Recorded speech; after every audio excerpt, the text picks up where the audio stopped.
নিয়মিত পিরিয়ড হচ্ছে না, ওজন বাড়ছে, মুখে ব্রণ এবং অবাঞ্ছিত লোম, এগুলো কি শুধুই সাধারণ সমস্যা নাকি পিসিওডি লক্ষণ হতে পারে? পিসিওডি বা পলিসিস্টিক ওভারিয়ান ডিজিজ হলো একটি হরমোনজনিত সমস্যা। এতে ডিম্বাশয়ে অনেক ছোট ছোট অপরিপক্ক ফলিকল তৈরি হয়, ফলে নিয়মিত যে প্রসেস আছে ডিম ফোটা সেটা ব্যাহত হয়। এই সাধারণ লক্ষণগুলো হলো ওজন বৃদ্ধি, ব্রণ, মুখ বা শরীরে অতিরিক্ত লোম, মাথায় চুল পাতলা হয়ে যাওয়া এবং গর্ভধারণের সমস্যা। তবে ভালো খবর হলো পিসিওডি নিয়ন্ত্রণ করা যায়। স্বাস্থ্যকর খাবার, নিয়মিত ব্যায়াম, ওজন নিয়ন্ত্রণ, পর্যাপ্ত ঘুম এবং চিকিৎসকের পরামর্শ অনুযায়ী চিকিৎসা নিলে সহজেই পিসিওডি নিয়ন্ত্রণ করা যায়। পিসিওডি হলে কোন কোন খাবার খাবেন আর কোন কোন খাবার খাবেন না?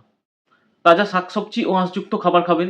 কম গ্লাইসেমিক ইনডেক্সযুক্ত ফল যেমন পেয়ারা, আপেল, বেরি, কমলা এগুলো খেতে পারেন। ওটস, লাল চাল, ডাল এবং পূর্ণ শস্য এগুলো খেতে পারেন। প্রোটিনযুক্ত খাবারের মধ্যে ডিম, মাছ, ডাল, বাদাম এগুলো খাবেন। ফ্লেক্স সিড বা চিয়া সিড, আখরোট এগুলো খেতে পারেন এবং পর্যাপ্ত পরিমাণে জল পান করতে হবে। আর যে খাবারগুলো আপনি খাবেন না সেগুলো হলো অতিরিক্ত তেল, মিষ্টি, জাঙ্ক ফুড ও ফাস্ট ফুড, চিনি ও ময়দার তৈরি খাবার, সফট ড্রিঙ্কস, প্যাকেট জাতীয় পানীয়, সাদা চাল, সাদা পাউরুটি, প্যাকেটজাত ও প্রসেসড খাবার এবং অতিরিক্ত রাত জাগা ও ঘুমের ঘাটতি। এগুলোর সাথে কারোর যদি ধূমপান বা মদ্যপানের অভ্যাস থাকে তাহলে কিন্তু সেটা এখনই ত্যাগ করতে হবে। মনে রাখবেন, পিসিওডি মানেই জীবনের শেষ নয়।